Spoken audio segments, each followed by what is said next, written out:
Hello दोस्तों, आज के इस वीडियो के माध्यम से हम जो बातें कहने वाले हैं उन पर हमें अपने विचारों से ज़्यादा अपने आप के अंदर विश्वास होना ज़रूरी होता है। किंतु इन चीज़ों पर हम किस प्रकार से और कैसे इन चीज़ों को समझ पाएंगे, ये हमारे लिए उपयोगी कार्य होने वाले हो सकते हैं। किंतु हम इन चीज़ों पर विश्वास ही नहीं करना मंजूर करते हैं, तभी हमारी असफलता का कारण बनता है। तो कहने का अर्थ ये है कि हम इन चीज़ों पर किस प्रकार से और कैसे इन चीज़ों पर भरोसा कर सकते हैं, ये हमारे माइंड पर निर्भर करता है। क्योंकि इन चीज़ों पर हम अपने अंदर के डर को निकालना होता है, क्योंकि डर जब तक हम अपने अंदर निकालेंगे नहीं, तब तक हम अपने जीवन में कोई भी सही कार्य नहीं कर पाएंगे।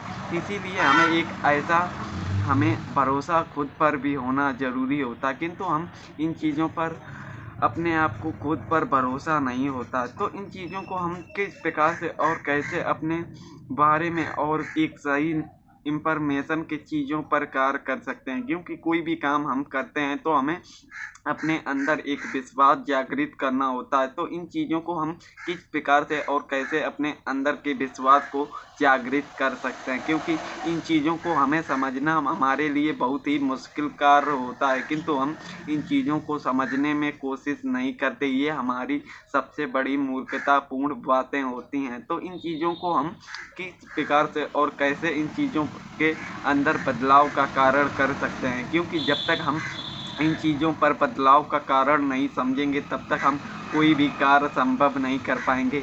इसीलिए हमें शुरुआती दिनों पर अपने अंदर के विश्वास को जागृत करने से पहले हमें अपने शारीरिक और मानसिक चीज़ों पर बदलाव लाने की आवश्यकता होती है। क्योंकि जब तक हम ये चीज़ें करेंगे नहीं, तब तक हम कोई भी काम संभव नहीं कर पाएंगे। तो इन चीज़ों को हम किस प्रकार से और कैसे एक शांत माइंड से इन चीज़ों को समझने की कोशिश कर सकते हैं, क्योंकि जब तक हम इन चीज़ों को समझने की कोशिश नहीं कर पाएंगे, तब तक हम कोई भी संभव कार्य समझने की कोशिश भी नहीं कर पाएंगे। तो हमें इन चीज़ों पर कैसे और किस प्रकार से हमें इन चीज़ों को सही करने का अभ्यास करना होता है। किंतु इन चीज़ों को हमें अभ्यास के अनुसार अपने मानसिक संतुलन को भी एक काम करना होता है। किंतु हम शुरुआती दिनों पर इन चीज़ों पर काम करने की चीज़ें हम नहीं समझते हैं, तो इन चीज़ों को हमारी हार पर भी बदलने पर असर होता है। तो हमें खुद पर विश्वास किस प्रकार से और कैसे होना चाहिए, ये हमारे जीवन के कार्यों पर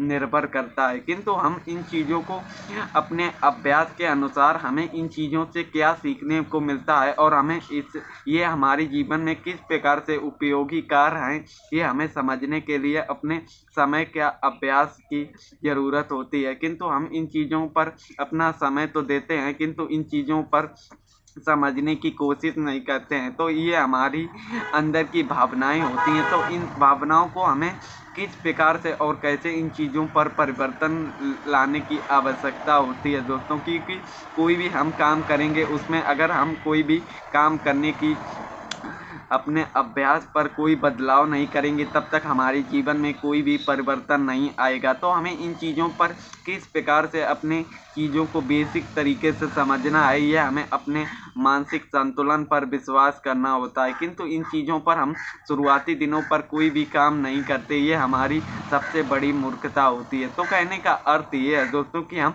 अपने चीज़ों को कैसे बदलने की कोशिश कर सकते हैं, ये हमारे लिए उपयोगी कार्य होता है। किंतु हम इन चीज़ों पर समझने की कोशिश भी नहीं करते। तो सबसे पहले हमें ये जानना होता है कि हम जिस भी फील्ड में काम करना चाहते हैं, उसमें हमारी मेहनत और हमारा ज्ञान किस प्रकार से हमने ग्रहित किया है। कहने का अर्थ ये है कि आप अगर कोई भी काम संभव करना चाहते हो, तो उसमें आपने समय दिया है, तो आपको अगर ज्ञान की प्राप्ति हुई है, तो आप उन चीज़ों को समझने में कोशिश कर सकते हैं। अगर हमारी चीज़ें हमारे ज्ञान के प्रति सही होने लगती हैं, तो हमारे अंदर अंदर से कॉन्फिडेंट आने लगता है। किंतु हम अगर इसका ज्ञान लिया है, किंतु हमने उन चीज़ों को समझने में कोई भी कोशिश नहीं की है, तो हमारी वही चीज़ें गलत होने लगेंगी और हमारे अंदर डिमोटिवेट का होने का मन लगेगा। तो इन चीज़ों को हमें अपने अभ्यास पर जितनी मेहनत हम करते हैं, उसी प्रकार हमारा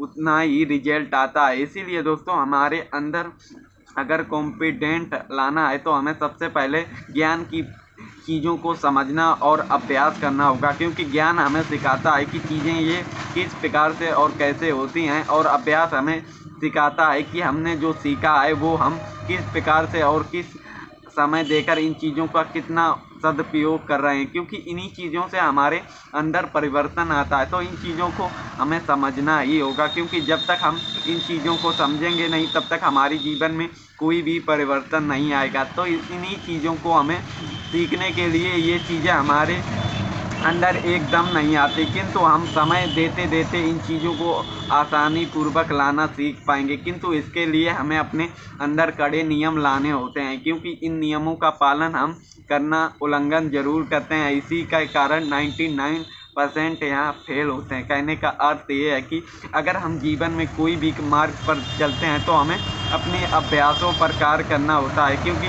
जब तक हम इन चीज़ों पर काम नहीं करेंगे तब तक हमारे जीवन में कोई भी परिवर्तन नहीं आ सकता। तो इन चीज़ों से हमें अपने अंदर अभ्यास लाने की कोशिश करनी होती है, किंतु हम इन चीज़ों को समझने की कोशिश ही नहीं करते। तो अगर हम कभी भी डिमोटिवेट या मोटिवेट हो रहे हैं तो इनका कारण हमें समझ में भी आना चाहिए। अगर हमारा कोई चीज़ हमने उसमें समय दिया है तो हमारी चीज़ें सही होती हैं तो हम उस पर प्राउड और कॉन्फिडेंट आता है, किंतु यही हमारी चीज़ें गलत हो जाए तो हमारा मन डिमोटिवेट होने का करता है। किंतु इन चीज़ों पर हमें किस प्रकार से और कैसे अपना समय को समझने की कोशिश करते हैं ये हमारे ऊपर पर्याप्त होता है, क्योंकि इन चीज़ों पर हमारा अनुभव और ज्ञान की भी ज़रूरत होती है। तो कभी भी हमें हार का सामना करना पड़े तो हमें अपने अंदर सीखने की भावना जागृत करनी होती है, क्योंकि जब तक हम सीखेंगे नहीं तब तक हम कभी भी अपने अंदर चेंज नहीं ला सकते, क्योंकि इन्हीं चीज़ों से हमें अपने अंदर बदलाव लाने का एक नया मार्ग प्राप्त होता है। क्योंकि नए मार्ग पर हमें कठिनाइयों को तो सामना मिलता है, किंतु हम अपने अंदर बदलाव भी लाने की कोशिश करेंगे, क्योंकि जब तक हम अपने अंदर बदलाव लाने की कोशिश नहीं करेंगे तब तक हमारे जीवन में कोई भी संघर्ष के प्रति हम अपनी भावना जागृत नहीं कर पाएंगे। तो हमें इन्हीं चीज़ों पर अपने अंदर बदलाव लाने की आवश्यकता होती है, क्योंकि जब तक हम अपने अंदर समय नहीं देंगे तब तक हम जीवन में कोई भी सही काम नहीं कर पाएंगे। इसी प्रकार हमें अपने अंदर चेंज भी लाने होते हैं। तो दोस्तों, आज के इस वीडियो के माध्यम से हमने जाना कि हम अपने अंदर किस प्रकार से और कैसे हमारे अंदर भावनाओं का उत्पन्न होता है। तो हमें इन चीज़ों पर अभ्यास के जरिए ही इन चीज़ों को सुधार सकते हैं। तो दोस्तों, आज के वीडियो पर इतना ही। मिलते हैं एक नए वीडियो पर एक नई जानकारी के साथ। तो धन्यवाद।